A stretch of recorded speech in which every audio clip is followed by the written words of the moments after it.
Narito ka ngayong umaga dahil may pintong sarado sa iyong buhay. Tama ba?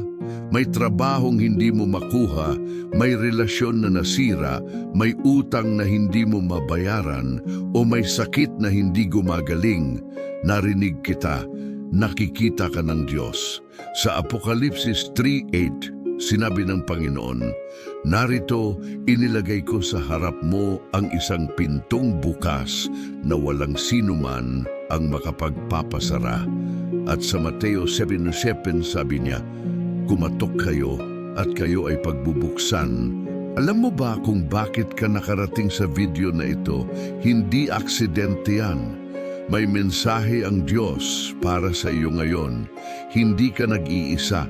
Naririnig ng Diyos ang iyong panalangin. Pero kapatid, nagtanong ka na ba sa sarili mo? Paano bubuksan ng Diyos ang pintong matagal ko nang kinakatok kung wala akong nakikitang susi? Manatili ka. Sa panalangin ito, ipapakita ng Diyos ang sagot na matagal mo nang hinihintay. Mahal kong kapatid sa pananampalataya, sa umaga na ito, nais kong ipaalala sa inyo na ang ating Panginoong Hesukristo ay siyang Diyos na nagbubukas ng mga pintong tila walang susi, na nagbibigay ng daan sa gitna ng kawalan ng pag-asa at nagliliwanag sa mga landas na tila lubhang madilim. Naririnig ng Diyos ang bawat daing ng inyong puso. Nakikita niya ang bawat luha na tumutulo sa inyong mga mata at hindi niya kayo kailanman iniiwan sa inyong mga pagsubok. Sa aklat ng Apokalipsis 3:8, sinabi ng Panginoon, "Narito, inilagay ko sa harap mo ang isang pintong bukas na walang sinuman ang makapagpapasara." Ito ay isang pangako na hindi lamang mga salita, kundi isang katotohanan na umiiral para sa bawat isa sa ating sumasampalataya at umaasa sa kanyang banal na ngalan.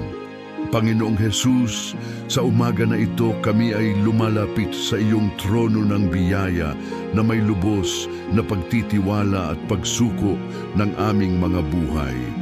Kami ay mga instrumento ng iyong awa, mga anak na nangangailangan ng iyong kamay na gabay at mga taong naghihintay sa iyong makapangyarihang pagkilos. Alam po namin na walang imposible sa iyo, na ang mga bagay na tila walang solusyon sa mata ng tao ay napakadali lamang sa iyong kapangyarihan. Kaya ngayon, kami ay humihingi ng iyong tulong, ng iyong awa, at ng iyong banal na interbensyon sa bawat sitwasyon na aming kinakaharap.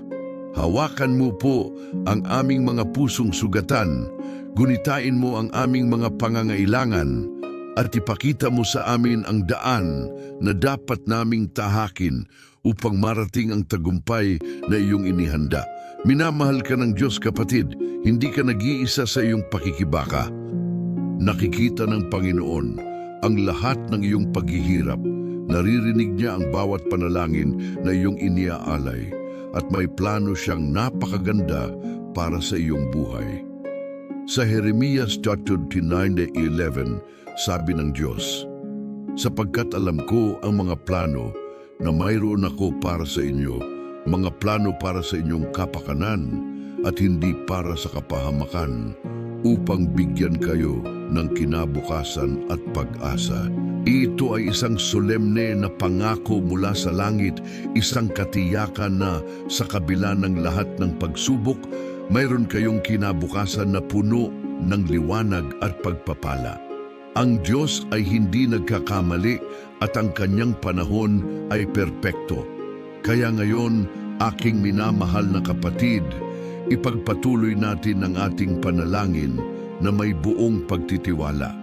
Panginoon, sa ngalan ni Hesukristo, kami ay nananalangin para sa lahat ng mga kapatid nating nakakaranas ng saradong pinto sa kanilang buhay. Yaong mga walang trabaho, na araw-araw na naghahanap ng pagkakataon, ngunit tila walang bumubukas na landas. Yaong mga may sakit na nagdurusa sa katawan at espiritu, yaong mga nasasaktan sa pag-ibig na sumisikap na magpatawad at magpatuloy, at yaong mga nalulubog sa utang na hindi makaahon sa problema sa pananalapi. Panginoon, hawakan mo silang lahat, gabayan mo sila at buksan mo ang mga pintong dapat nilang pasukin. Ipakita mo sa kanila na ikaw ay Diyos ng mga himala, Diyos na hindi tumitigil sa pagmamahal at Diyos na walang imposible. Sa Mateo 7:7, ika'y nagsabi, Panginoong Jesus, humingi kayo at kayo ay bibigyan, humanap kayo at kayo ay makakakita, kumatok kayo at kayo ay pagbubuksan. Ito po ay aming ginagawa ngayon, Panginoon. Kami ay kumakatok sa pintuan ng iyong awa, humihingi ng iyong tulong at naghahangad na makita ang iyong presensya sa aming mga buhay. Hindi po kami sumusuko, hindi kami nanghihina, sapagkat alam naming ikaw ay tapat sa iyong mga pangako. Kaya ngayon, sa umaga na ito, kami ay naghihintay sa iyong sagot, nagtitiwala sa iyong panahon at naniniwala na ang lahat ng ito ay gagawin mo para sa aming kabutihan at para sa kaluwalhatian ng iyong banal na pangalan.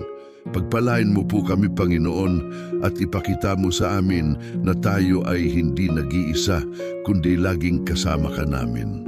Mahal kong kapatid, tandaan ninyo na ang panalangin ay hindi lamang pag-uusap sa Diyos, kundi pakikipag-ugnayan sa Kanya na puno ng pananampalataya.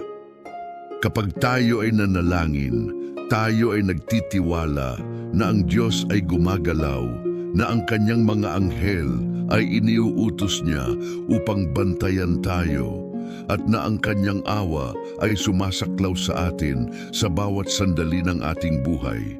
Walang hiling na masyadong maliit para sa Kanya. Walang problema na masyadong malaki na hindi niya kayang solusyonan. Sa Lucas 1:37, isinulat na walang imposible sa Diyos, at ito ay isang saligan na dapat nating yakapin at pangalagaan sa ating mga puso. Magtiwala ka, kapatid. Kumikilos ang Diyos sa likod ng mga eksena, inihahanda niya ang mga sagot na higit pa sa ating inaasahan. Panginoong Jesus, sa ngalan ng Ama at ng Anak at ng Espiritu Santo, kami ay nagpapasalamat sa iyo sa pagkakataong ito na makapanalangin, sa buhay na iyong ipinagkaloob at sa pag-ibig na walang hangganan. Kami ay iniaalay sa iyo ang lahat ng aming takot, ang lahat ng aming pagdududa, at ang lahat ng aming mga alalahanin. Tanggapin mo po ang mga ito bilang handog ng aming pagsuko, at kapalit nito, punuin mo kami ng iyong kapayapaan na lampas sa pangunawa, ng iyong lakas na umaabot sa aming kahinaan, at ng iyong liwanag na nag-aalis ng anumang kadiliman sa aming landas. Naway ikaw ay manatili sa aming mga puso upang kami ay palaging nakatuon sa iyo at sa iyong kalooban para sa aming buhay. Gabayan mo po kami, Panginoon, sa bawat hakbang na aming gagawin. Sa awit 23:1, sinabi ni David, ang Panginoon ay aking pastol, wala akong kakailanganing. Ito ay isang pahayag ng lubos na pagtitiwala, ng ganap na pagsuko at ng walang alinlangang pananampalataya. Naway ito rin ay maging ating saloobin, kapatid. Kahit ano pa ang ating kinakaharap, kahit gaano pa tayo nahihirapan, meron tayong pastol na nag-aalaga sa atin, na gumagabay sa atin tungo sa mga pastol na luntian at na nag-aalalay sa ating mga kaluluwa. Hindi tayo pababayaan, hindi tayo iiwanan, at hindi tayo susukuan ng Diyos. Kaya naman magtiwala tayo at magpatuloy sa paglalakad kasama siya. Alam na ang bawat pintong nagsasara ay may dahilan, at ang bawat pintong bubuksan ay may layuning mas higit pa sa ating hinihiling. Panginoong Jesus, kami ay humihingi ng kagalingan para sa lahat ng may sakit, ng pagpapala para sa lahat ng nangangailangan, ng tagumpay para sa lahat ng sumusumikap, at ng kapayapaan para sa lahat ng nababalisa. Ikaw po ang aming manggagamot. Ikaw ang aming tagapagligtas at ikaw ang aming sandigan. Walang ibang makakatulong sa amin kundi ikaw. Walang ibang makapagbibigay ng solusyon kundi ikaw. At walang ibang karapat-dapat na sambahin kundi ikaw. Kaya ngayon, kami ay sumusuko ng ganap, umaasa ng buong puso at naniniwala na ang iyong kalooban ay siyang mananaig sa aming mga buhay. Buksan mo po ang mga pintong kailangang buksan, isara mo ang mga dapat isara at dalhin mo kami sa direksyon na iyong itinakda. Kapatid, naway hindi kayo titigil sa panalangin. Ang panalangin ay sandata ng mga mananampalataya, ang susi sa mga himala at ang paraan upang makarating tayo sa presensya ng Diyos.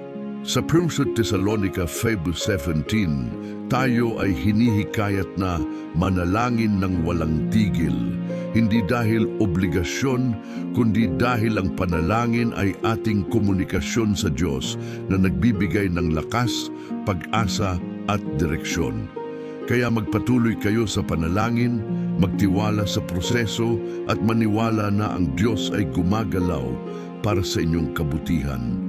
Ang kanyang panahon ay perpekto, ang kanyang plano ay napakaganda, at ang kanyang pag-ibig ay walang katulad. Magtiwala ka, may darating na himala sa iyong buhay. Panginoon, maraming salamat po sa iyong pag-ibig na walang kondisyon, sa iyong awa na walang hanggan, at sa iyong presensya na laging nararamdaman. Kami ay mga makasalanan na ginawa mong banal sa pamamagitan ng dugo ni Hesukristo, mga alipin na ginawa mong malaya at mga nawala na iyong hinanap at tinubos. Kaya ngayon, kami ay walang magawa kundi magpasalamat, purihin ang iyong pangalan at magpatotoo sa iyong kabutihan. Naway ang aming buhay ay maging patotoo ng iyong kapangyarihan upang ang iba ay makita at makilala ang iyong pag-ibig. Gabayan mo po kami, Panginoon, at gamitin mo kami bilang instrumento ng iyong kapayapaan at liwanag sa mundong ito. Sa Isaiah 43:19, sinabi ng Panginoon, Masdan, gagawin ko ang isang bagong bagay. Ngayon ay sisibol na, hindi ba ninyo ito makikita? Gagawa ako ng daan sa ilang at ng mga ilog sa disyerto. Kapatid, ito ay pangako ng Diyos para sa inyo. Kahit na ang inyong sitwasyon ay tila disyerto, kahit walang solusyon na nakikita, ang Diyos ay gumagawa ng paraan.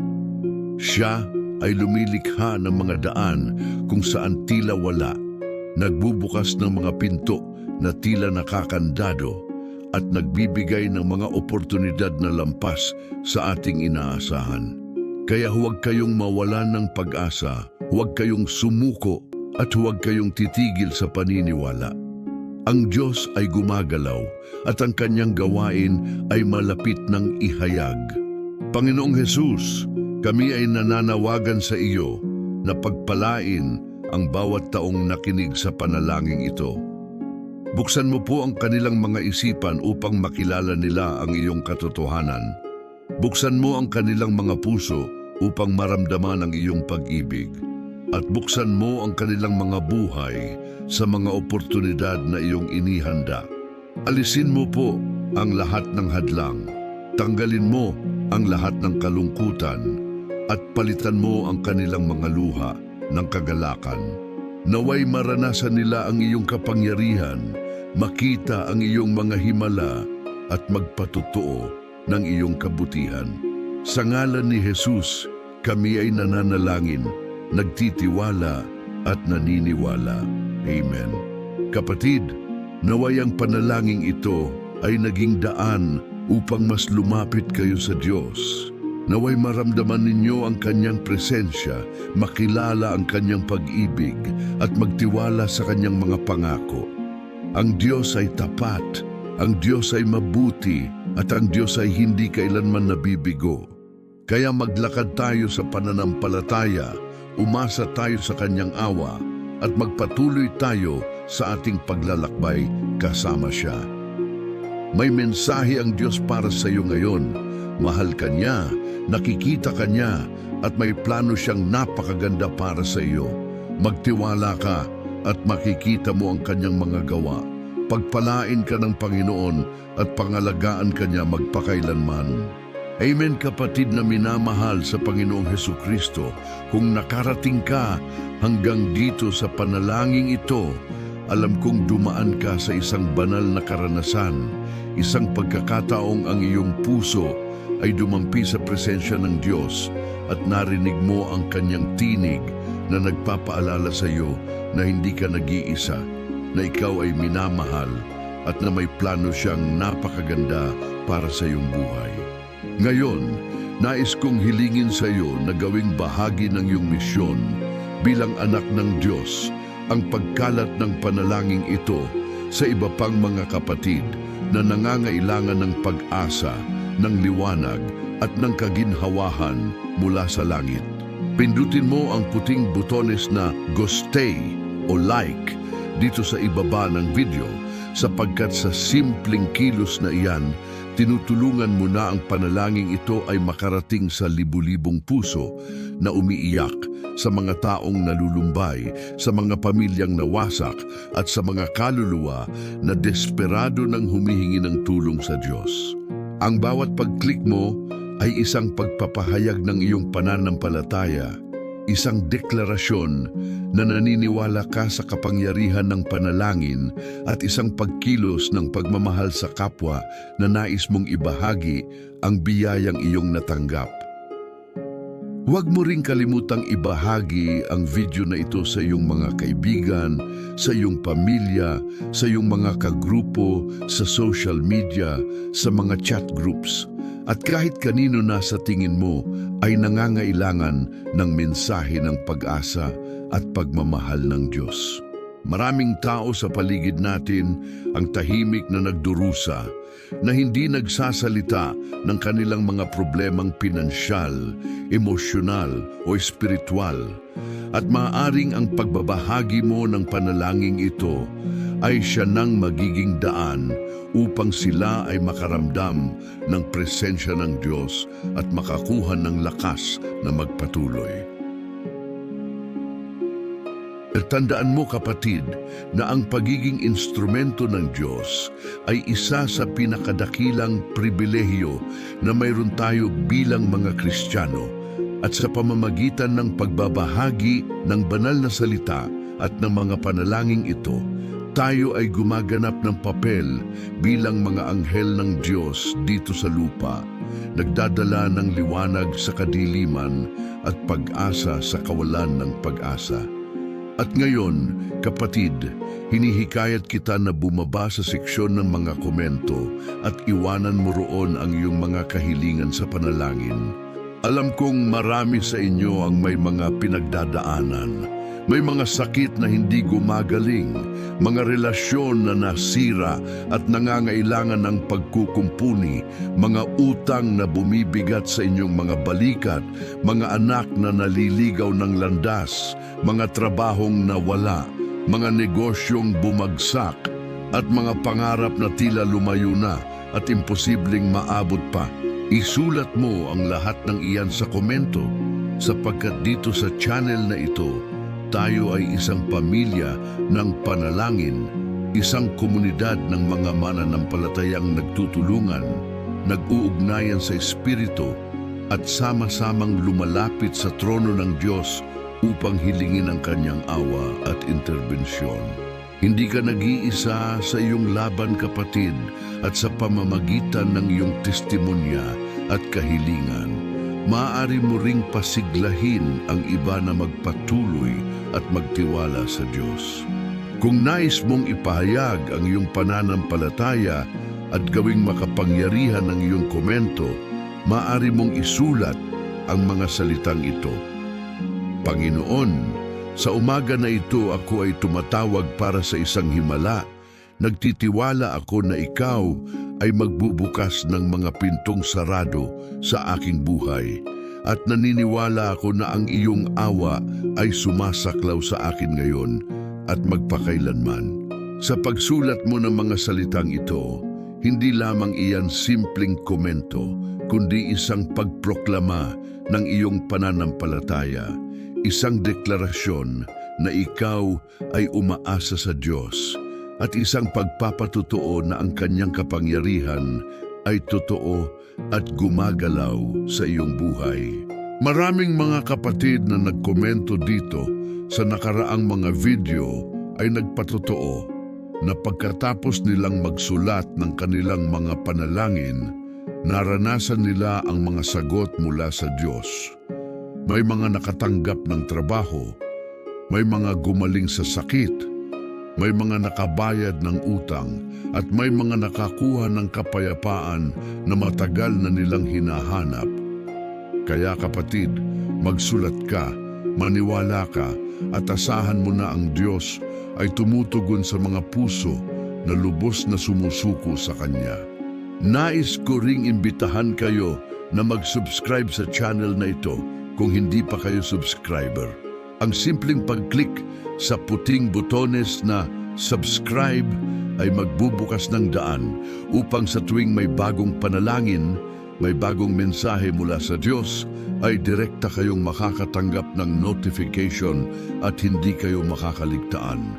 Isipin mo kapatid na ang channel na ito ay hindi lamang isang koleksyon ng mga video, kundi isang espiritual na tahanan, isang tolda ng panalangin na bukas para sa lahat ng nais lumapit sa Diyos. Isang lugar kung saan ang bawat umaga, bawat gabi, at bawat oras ng araw ay may panalangin na naghihintay upang gunitain ka, pasiglahin ka, at dalhin ka ng mas malapit sa presensya ng Panginoon.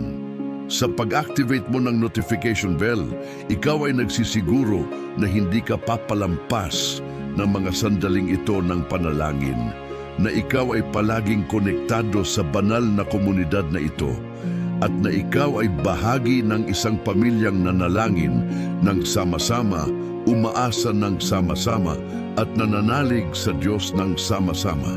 Nais kong ipaalala sa inyo, mga minamahal kong kapatid, na ang channel na ito ay isang permanenteng refugio espiritual, isang santuwaryo kung saan kayo ay palaging welcome, kung saan walang paghuhusga, walang kondisyon, at walang iba kundi pagmamahal, pag-asa at pananampalataya sa Panginoong Hesukristo. Dito, hindi mahalaga kung sino ka, saan ka nanggaling o ano ang iyong nakaraan.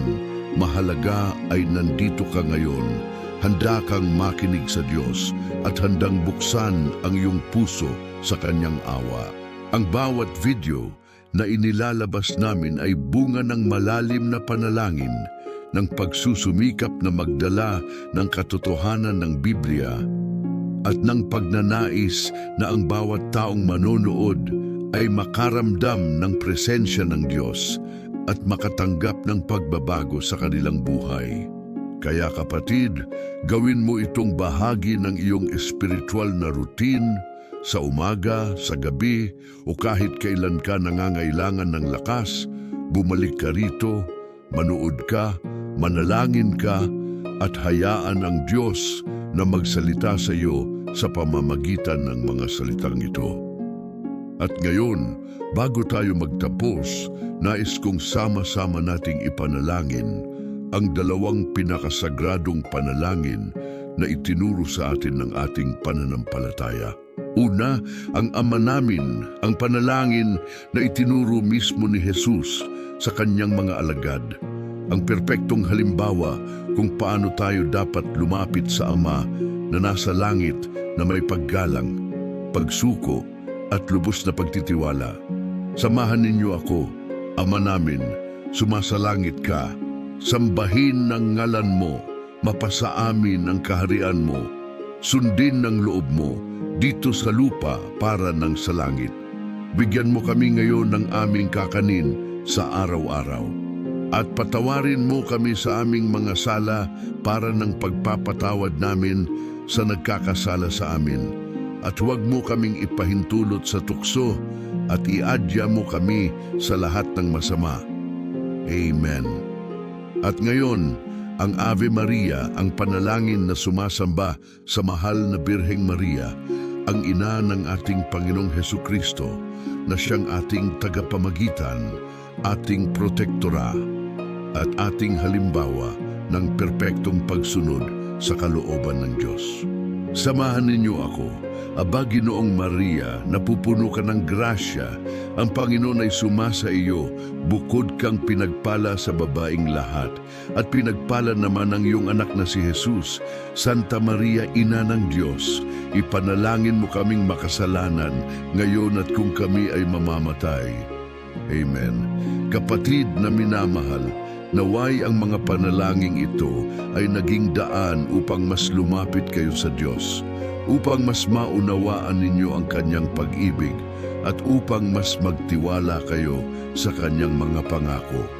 Tandaan ninyo na ang Diyos ay tapat, na ang Kanyang mga salita ay hindi nauubos, at na ang Kanyang awa ay umaagos ng walang tigil para sa bawat isa sa atin. Huwag kayong susuko sa inyong panalangin, huwag kayong titigil sa pagtitiwala, at huwag kayong mawawala ng pag-asa, sapagkat ang Diyos na nag-umpisa ng mabuting gawain sa inyo ay tiyak na tutuparin ito hanggang sa wakas. May darating na himala sa iyong buhay. Kapatid, hindi dahil ikaw ay karapat-dapat, kundi dahil ang Diyos ay mabuti, dahil Siya ay umaawit ng pag-ibig sa iyo, at dahil ikaw ay mahalaga sa Kanya nang higit pa sa iyong maiisip. Magtiwala ka, kumikilos ang Diyos, at ang Kanyang plano ay perpekto. Estivemos e estaremos sempre reunindo vos, em nome do Pai, do Filho e do Espírito Santo. Ama, Anak, at Espiritu Santo. Amen. Pagpalain kayo ng Panginoon, gabayan niya ang inyong mga hakbang, protektahan kayo mula sa lahat ng kasamaan, at dalhin kayo sa liwanag ng Kanyang walang hanggang pag-ibig.